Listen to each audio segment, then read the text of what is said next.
gonna do our first session. I haven't done one of these on my phone yet, so hopefully this records okay. All right, so we're gonna do our first trick training session. So we're doing roll yourself in a blanket, and this is his first time. I have other dogs that know this trick, two of them actually, but does not. So we're learning from scratch. So you're gonna see how we kind of work through it. And again, this is live, so unedited. So you're gonna see all the things that a dog that doesn't know this trick kind of works through. I do have my kitchen timer. I am going to set a timer to make sure we don't go too long. I want to keep the session short. I might even go less than the timer if, he tells me he needs to be done. We have had a busy day, so we'll see how he holds up. And hopefully you watched video 1 already where I show how I'm going to break down this trick. We're going to start with the rollover piece. I want to see where he's at with that. I feel like we did it a long time ago when he was maybe a puppy. I haven't revisited it, and it definitely needs a verbal cue. I know for a fact that he doesn't have it on a verbal. So we're going to do that. And then if we have time, we'll work on the other branch, which is all about holding soft things, picking soft things up from the ground, and that whole branch of learning. So if I have the time, I like to work from both because they're two different paths. They don't overlap, and I can do both without it being confusing to them. But I also don't want to overtrain. So again, that's what the timer comes in. So we're gonna set a timer we're gonna just do a 5-minute session tonight. Again, he's had a pretty busy day. So we're gonna set a timer here and get our snacks. I will try to do as much voice over for you as possible.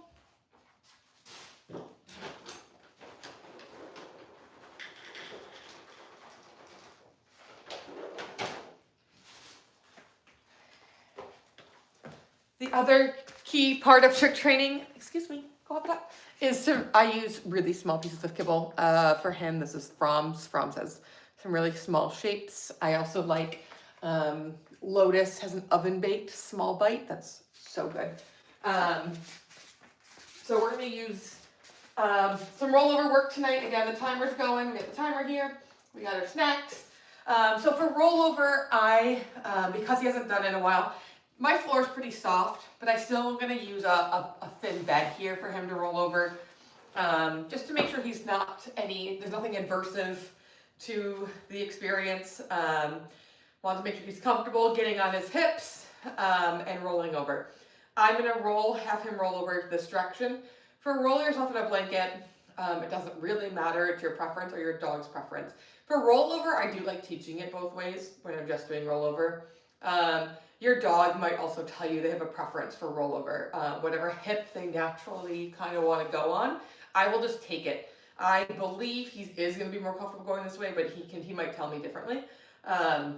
So we'll see which hip I can get him on most easily. I don't want to fight him just because it's rollover. It's nothing to fight over. I do teach my dogs for fitness and for massages to go on both hips. That's why I think he will be okay, because he is somewhat comfortable, but I do have to lure that. So we'll see which one he does and starts offering a little bit more naturally. So we're gonna get him on the bed so he has something soft and squishy. And I'm gonna see which hip he wants to, he's like, oh, down. So let's see. Oh, okay. He laid to that side pretty easily. Down. What about this side? Okay, that side was pretty easy too. Maybe a little bit more reluctant. Down. So let's see. Go back to this way. Yep, okay, he's going on his hip. Back up. Okay, well now he's offering that side. Are you being silly? Good boy. Okay, good. Can you lay down this way?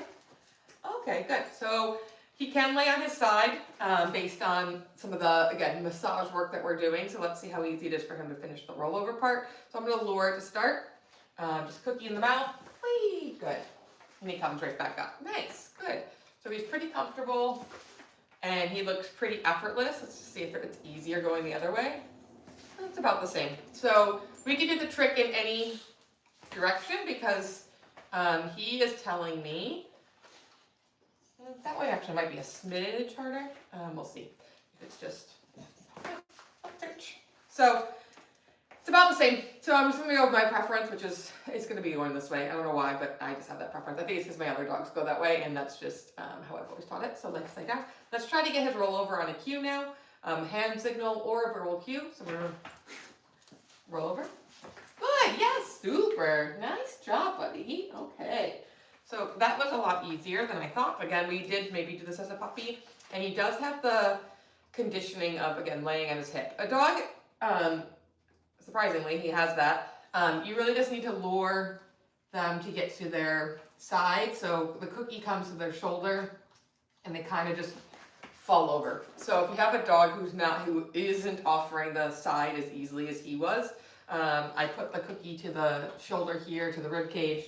The closer to their head, the more easy it is for them to roll. If you put the cookie too far back, sometimes they just want to get up, or they want to spin, or they just don't roll. Because this is a really hard position to roll out of. They're bracing so much for that front arm there. I don't know if you can see. So let me rotate him. So if you put the cookie too far back, you can see how he's like kind of bracing, and it's harder for me to get him on his side. So if I put the cookie here at his shoulder, this leg comes up, and it's easier to kind of lure them into a side position, and therefore roll over. Back, down. Good. Can you roll over? All over. Yes, good job. That was super. Can you roll over? Yes, he's kind of a turtle. He's getting stuck on his back. Let's see if we can make it a little smoother. Roll over. Roll over. Yes, that was really good. Good job, bud. Nice. Down. Roll over.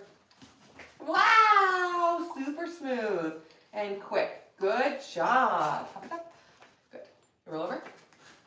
Nice job. Super. Very nice. Good job. Good. All right, so he seems to be getting the hang of this. Down. He's very pushy with the treats, so we gotta roll over. Oh, you wanna roll? No, roll this way. Roll over.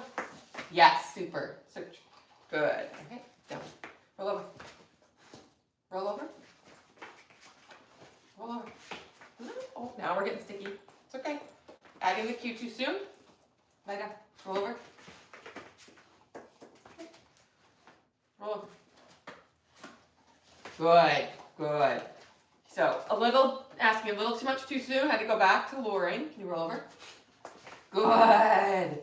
Now we're luring with the hands. That's empty though. Down. Good. Down. Roll over. Oh wow, that was already 5 minutes. See, it goes so quick. Come on, down. Can you roll over? Nice. Good. So this is all we're gonna do. This is our first session, 5 minutes, and we've got some pretty good rollover. Touch. Good. Roll over. Try again. Down. Roll over. Roll over. Oops. Down. Roll over. Roll over. So. Okay. Lie down. Roll over. Roll over. Yes. Good. Good. So I'm trying to add the cue too soon, the verbal. It's not working. So I will back off the verbal cue and just use the hand signal. Hey, right here. Okay. Yes. Good job. Good. Because if I just keep saying roll over, and he does nothing, or he does the wrong thing, it's going to end up ruining the cue.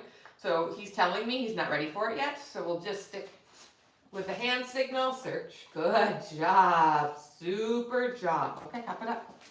Good. Down. Roll over. Down. Okay, not ready for the cue yet. Yes. Super. Nice job. Good. Good. Roll over. Good job. The other thing you can do is, especially because of the behavior's got a little bit of duration to it, as I know he's for sure going to roll over, I can start saying it.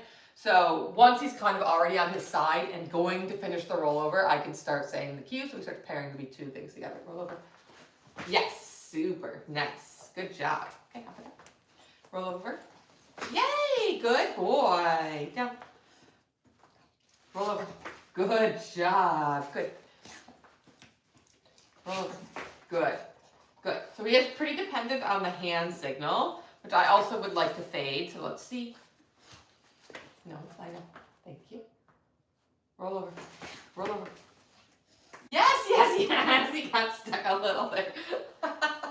Oh dear. Oh dear, puppy. Okay, one more. Hey, don't be so crabby. Yeah, you're very pushy with the treats. He's very, very grabby when I lure, which is why I try not to lure, because he just starts mugging my hand. So we're just gonna roll over. Yes, super, good job. So I don't like to lure with the cookie hand with him because he just gets so grabby. The open hand tells him he's going to get a cookie for something if he gives me some effort. So he knows cookies are available to him. But by using the cookie in this hand, he won't stop. He's just constantly licking. And I don't think he's as focused. So if the cookies are here, he can see them. He knows he has a chance to earn them. Then I can use the open hand here. Roll over. Oops, you had it. Here. Okay. Roll over. Yes, good. I use a hand without the cookies, and he's not grabbing or licking at it, and he's a little bit more focused. Good, good. Roll over. Nice job. All right, we'll end there since we already heard our timer. That's our first session, and so we'll probably, since that went pretty well, the next step will be to visit the other branch of the flow chart, which is to work on the soft hold and picking things up that are soft and all those pieces of the puzzle. He does have a hold. I just don't know if he can put all the pieces together. So we'll have to break it down. We'll see where he's at. Again, I was surprised. He doesn't really have a rollover, but he picked it up pretty quickly just based on laying on his side. So I'm hoping just based on his a little bit understanding of hold from other objects, he will pick this whole thing up a little bit quickly. But we'll see. I don't want to put too much pressure on him. Again, we want to take it slow. I'm still going to test the base levels before I move up, just because I want to make sure we're on the same page and I can see where he's at. So hopefully that helps kind of guide you and show you how to get started and plan, and also do your first lesson as well with teaching the rollover part of this trick. So thanks for joining me tonight live. There'll be another live or two. Tomorrow it is supposed to rain, so it's a good chance to do some trick training inside. Right, Ken?